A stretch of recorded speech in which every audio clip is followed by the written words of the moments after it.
Pwede bang umalis ka na lang? Hindi ko kaya nang wala ka. Sabay dapat tayo mag-aral sa college. Ano yan? Bato?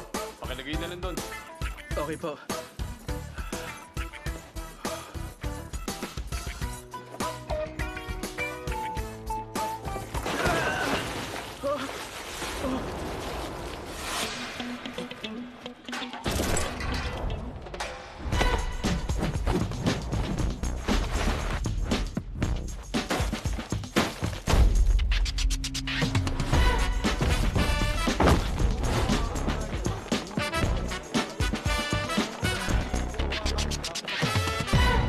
Okay ka lang?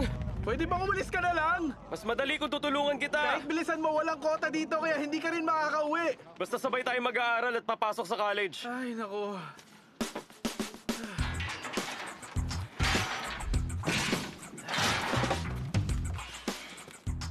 Hoy, Gamin. Pwede bang umalis ka na?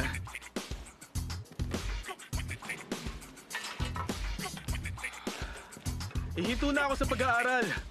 Hindi na ako mag-aaral sa college. Ano?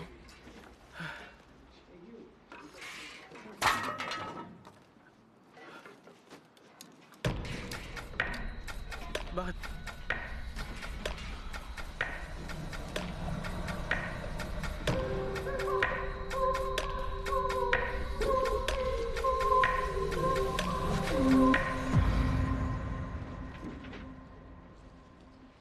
Sisiguruhin kong sabay tayo mag-aaral, pati sa college.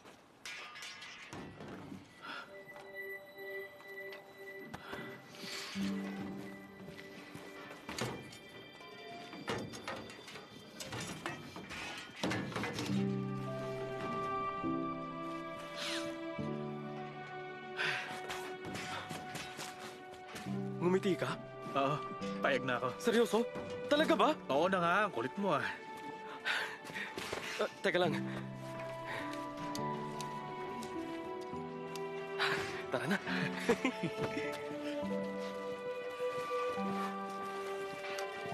O bakit? Ano meron?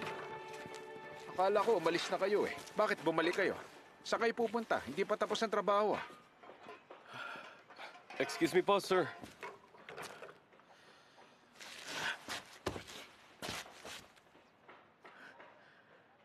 Papa, maraming salamat.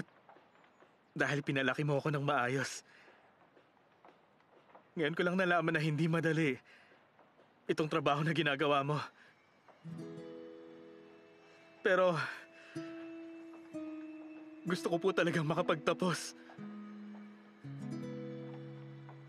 Bigyan niyo pa po ako ng 3 taon. Mag-aaral ako ng mabuti. Magsisikap ako para hindi kayo magsisi sa bandang huli.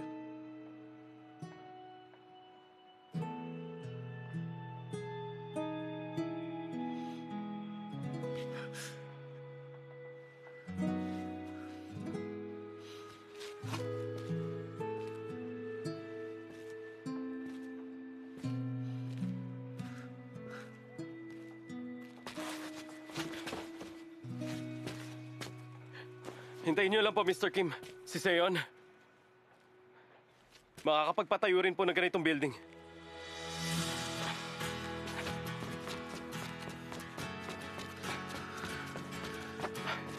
Tara na.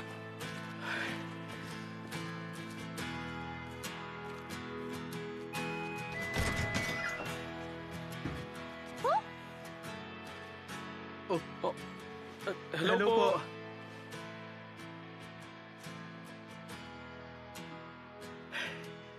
Ako po yung top student sa school, Kim Sehyun.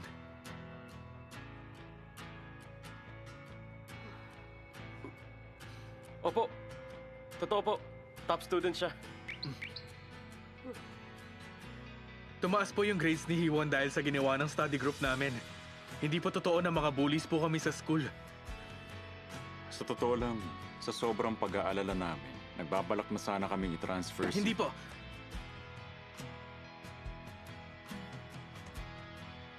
Ang mga graduate sa school namin ay pwede sa mga university. Pwede rin sa Seoul. Oh. Sa Seoul? Opo, sa Seoul po. Ako na pong bahala. Tuturuan ko po siya at sisiguraduhin ko pong makapasok siya sa mga university. Oo nga pala. Ano yung dala ninyo?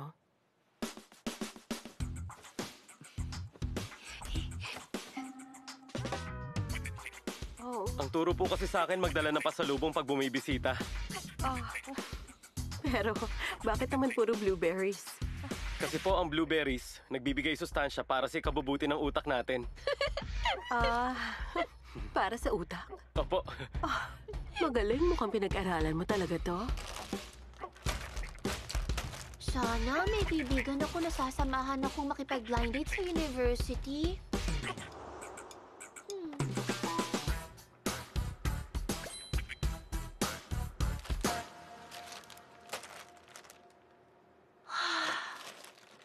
Dahil loser ako, malamang hindi ako magkakaroon ng kaibigan. Wala nang sasama sa akin sa blind dates. Ay, nakakalungkot naman. Ay, nako.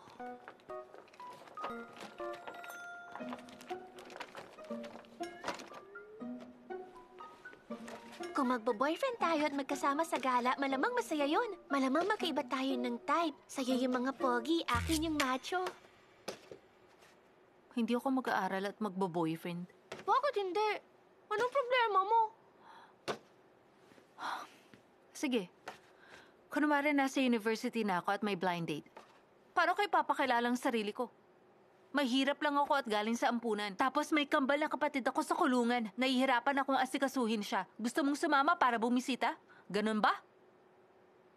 Hindi naman masama yun, ah. Sigurado ako na may ibang lalaki dyan na hindi ka huhusgahan. Eh ano kung ampun ka? Eh ano kung mahirap ka? Ano naman kung nasa kulungan ng kapatid mo? Ang mahalaga, nag-aaral ka na mabuti sa college. At higit sa lahat, nagagawa mo pang mag-alaga ng kapatid. Napakasipag. At mabuti kang babae.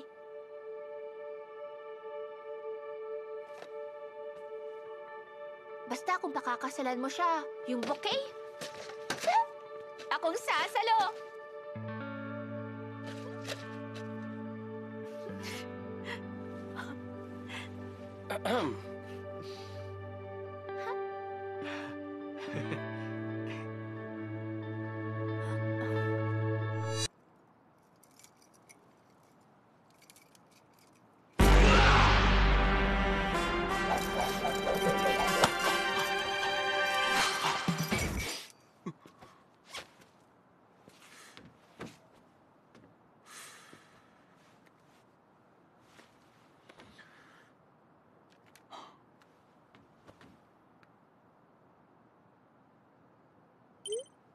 Ano? Talaga? Nasa ka ngayon, Kim Se-yun? Nagpapahangin lang ako. Ipipilit mo pa rin ang student council session. Opo. Pag natapos ko ng handover at pag okay ng student council, saka ako aalis. Wala kang pakialam sa mga estudyante mo sa study group? Bilang isang guro, dapat mas inuuna mo ang kaligtasan ng estudyante. Hindi lang naman sila ang mga tinuturuan ko na estudyante dito.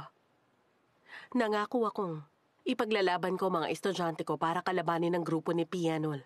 Para mangyari yon, dapat mabago ko ang sistema ng Yusung Technical High. Anong ibig mo sabihin? Kung sakaling totoo na may kasalanan ng mga estudyante ko, ako na mismo ang magtuturo sa kanila ng tamang leksyon. Pero ipaglalaban ko ang tama sa mali.